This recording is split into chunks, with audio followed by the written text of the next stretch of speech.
Assalamualaikum warahmatullahi wabarakatuh. Dan saat ini kita berjumpa lagi pada podcast yang kedua. Dan saat ini saya sedang berhadapan dengan salah satu kayaknya ini pemuda handal juga ini. Iya.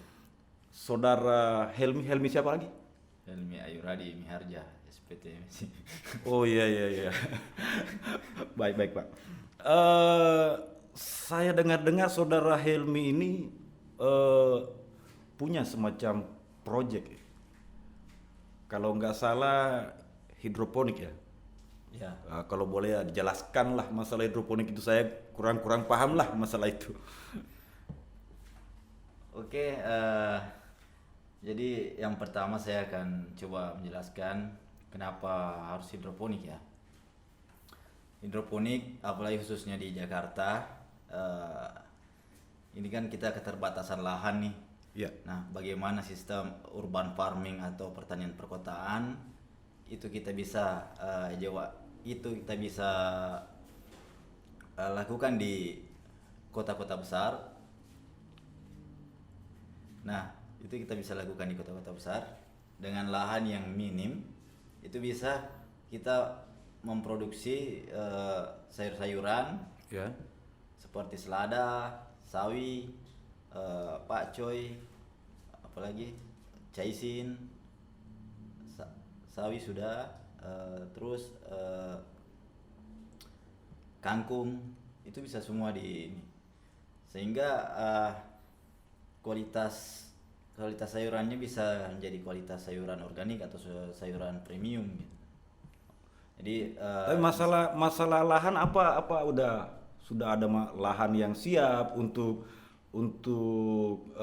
ditanami yang Anda maksud hidroponik itu? nah, Udah ada lahan yang tersedia? bicara lahan, itu terkait dengan lahan itu bisa di lahan hidroponik itu tidak terlalu luas, tidak seperti dengan lahan Perkebunan yang lain ya. Ya. Itu bisa dilakukan di perumahan, bisa dilakukan di masjid, di sekolah, itu bisa dilakukan di pinggir rumah pun bisa dilakukan. Iya. Di atap rumah pun bisa kita bertani. Nah, hal ini kemudian bisa kita menjadi membuat satu contoh gerakan ekonomi yang lebih inklusif sehingga bisa menarik perhatian masyarakat untuk bertani di perkotaan. Luar biasa ya. Ini salah satu putra Bugis Sidrap. Nah, kalau boleh saya tes dengan bahasa Bugis. Sepertinya di kota Jakarta ini orang jarang berbahasa Bugis loh. Jadi sitongan ken Rocky Monro. Kampung tak di Sidrap, ken Rocky Monro. Saya di Sidrap Koka Tanete. Oh, tuh tanite ini. Oh, macawai boleh pakampokku. Pangkajen nih, 3 kilo. Oh, 3 kilo. Iya. Saya Pangkajennya. Terus dulu sekolah di mana? Ken Rocky masih sekolah. Dulu saya sekolah itu di SMA 1 Pangsit. Iya, SMA 467 sekarang ya. Ya, SMA 467 Iya. sekarang. Dulu Sekolah SD, saya dulu 467. Kalau SD saya SD di Sopeng, SMP di Sopeng. Terus Berarti dulu dialeknya Helmi ini dialek Sopeng ya. Iya. Nah, begitu Anda berpindah dari Sopeng ke Sidrap, dialeknya kan lain ya, beda dibandingkan dialek Bugis Sidrap ya. Nah, bagaimana ketika Pak Helmi ini berhadapan dengan orang Sidrap, dengan dialek orang Sidrap? Nah, tentunya saya mengalami shock culture begitu. Iya. Jadi ada transisi budaya yang membuat saya shock diperhadapkan dengan Bugis halus dan Bugis agak kasar. Jadi istilahnya lebih negara Tobone daripada Gombal atau Sidrap ya. Begitu tingginya intonasi bahasa daripada orang Sidrap sehingga begitu ya. Iya. Diajak makan aja lo Andre. Kalau orang Sopeng kira-kira dialek Sopeng diajak makan seperti apa? Lo Andre. Nah, kalau Sidrap lo Mandre. Lo Andre. Tinggi ya dia nih ya. Tinggi dia. Benar juga. Nah, setelah itu tidak marah sebenarnya, itu panggilan sudah sopan itu. Udah terlalu sopan. Udah terlalu sopan itu. Sidrap juga udah terlalu sopan. Kalau begitu Lemandre udah terlalu sopan sebenarnya. Sidrap udah. Intonasinya aja yang tinggi ya. Nah, oke. Pak Helmi, Jadi saya mengalami shock culture gitu kayak shock. Jadi saya berusaha beradaptasi. Tiap minggu saya balik dengan kondisi yang tidak stabil, maka saya bilang Iya. saya coba beradaptasi. Tapi seiring berjalannya waktu saya bisa beradaptasi dengan culture sidrap. dulu saudara Helmi ini teman nongkrong saya. Tepatnya dulu di sebelah barat Aspol. Ya, Iya kan? betul. Nongkrong, main gitar sama-sama. Tapi saya lebih dahulu hijrah ke Jakarta. Nah, belakangan saya kontak-kontak sama Helmi, ternyata beliau kuliah di Bogor. Nah, saya ajaklah ke sini. Waktu itu belum ada Warkop Kebugis ini, masih di PT Hadi Jaya Makmur. Tahun 2014 ya, kalau nggak salah. Ya, kisaran situ, 2014. Iya, betul.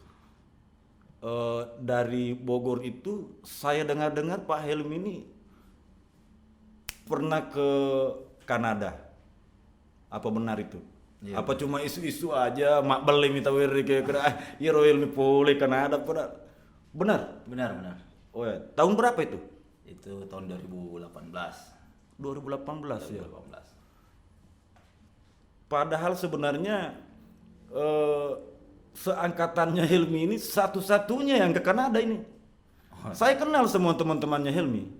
Satu-satunya putra sidrap yang seangkatan dia lulusan SMU 467 yang ke Kanada. Dialah orangnya. Iya. Hebat ada Ki. Biasa aja, biasa. Nah, selain hidroponik, saya juga mendengar-dengar sesuatu. Tentang apa itu ya?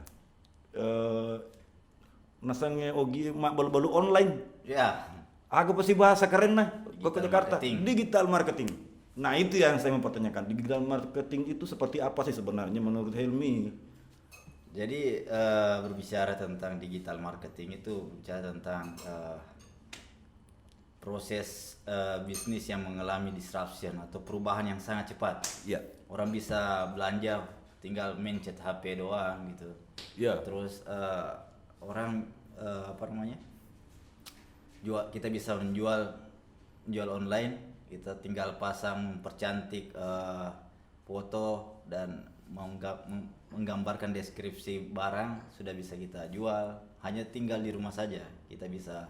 Jadi tidak perlu ada semacam kantor apa Nggak. itu, nggak perlu.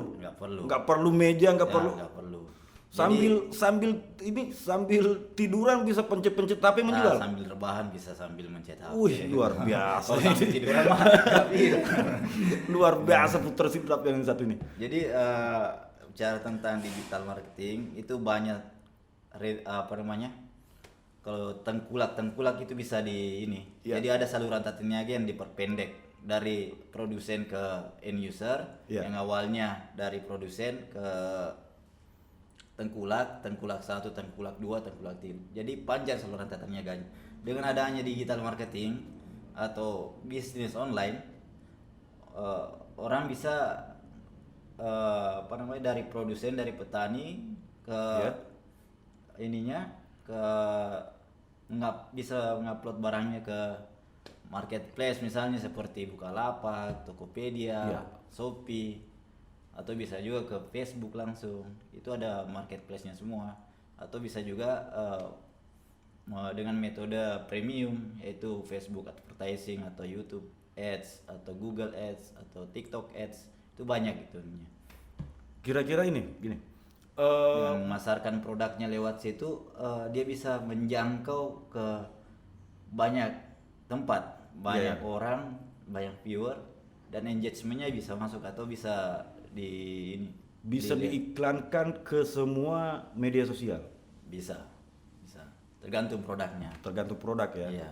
Nah, masalah begini. Digital marketing ini tentulah di setiap bisnis itu kita berbicara masalah keuntungan. Yes, that's Nah, right. kira-kira apa keuntungannya? Ada berapa kira-kira keuntungan untuk mengerjakan hal-hal seperti ini? Saya pikir keuntungannya sangat bagus karena ada beberapa saluran tata niaga yang bisa dipangkas, sehingga dari situ bisa si penjual itu bisa mengakses keuntungan bisa lebih banyak. Tapi itu dengan kita menjual produk tentunya persaingan cukup ketat, karena ketika barang yang kita jual itu banyak peminatnya dan banyak penjualnya, tentunya kita harus memberikan nilai atau unit selling point atau USP. Harus ada nilai keunikan di dalam setiap barang betul. itu, sehingga barang itu bisa menarik dan bisa memberikan nilai tambah atau value added bagi pembeli. Jadi kan orang jual online itu karena keunikannya, orang belanja karena ada sesuatu yang unik sehingga dia tertarik untuk ada interest, menawar barang. Ya. Nah, sebenarnya Helmi ini bukan berarti dia langsung mendapatkan itu begitu saja. Saya dengar dulu dia juga sempat menjadi sopir online itu, Grab ya.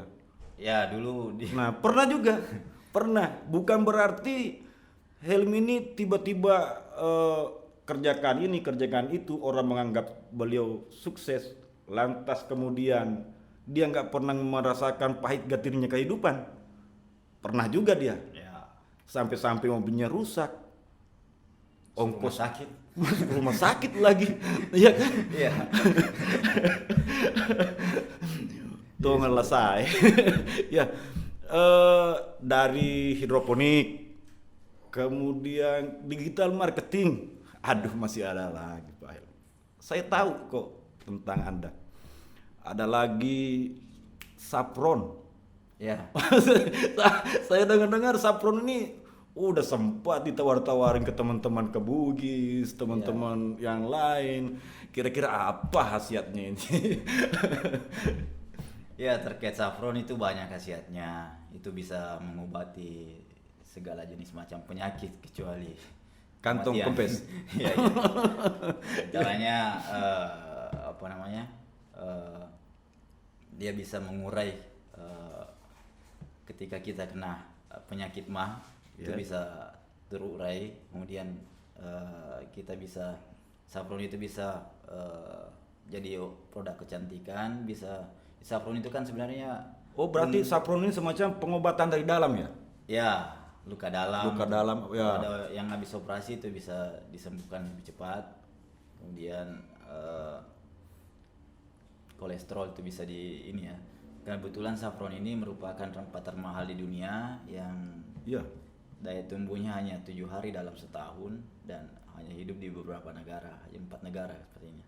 Hanya 4 negara. Hanya Begitu 4 negara. mahalnya tumbuhan Ya, tersebut ya? Iya, bahkan mencapai 150 juta per 1,5 kilogram.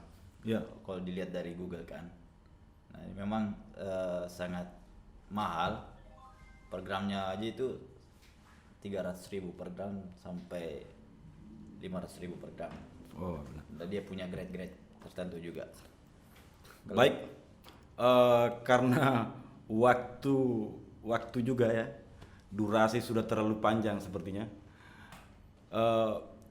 Untuk malam hari ini cukup podcast saya dengan saudara Helmi. Saya kira sebuah inspirasi bagi kita semua anak muda, bahwasannya hidup itu penuh dengan perjuangan. That's right. Iya kan? Harus berjuang untuk mendapatkan hasil yang lebih baik. Of course. Tentu. Nah kan, dengar sendiri ya. Nenek Malomo kan berpesan reso patemangingin. Nama lomo naletei pamase dewata. Yang artinya ibaratnya hanya dengan kerja keras orang Ya. bisa menemui hasil yang diridhoi. yang diridhoi Allah Subhanahu wa taala. Baik. Podcast malam hari ini cukup sekian. Assalamualaikum warahmatullahi wabarakatuh dan terima kasih Bung Sampai- Helmi. Sampai jumpa.